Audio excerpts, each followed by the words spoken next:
ഫലത്താൽ യുവരാജനാകേണം തന്മകൻ ഭരതനും കാട്ടിലയക്കേണം രാമനെ ഒന്നല്ല 14 കൊല്ലങ്ങൾ കൽപ്പനയാകണം.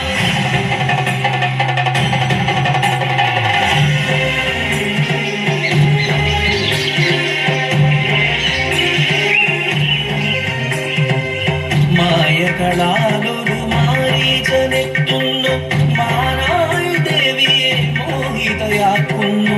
ശ്രീരാമചന്ദ്രനോടാഗ്രഹം ചൊല്ലുമ്പോൾ മാനിനു പിന്നാലെ ദേവന ചൊല്ലുന്നു.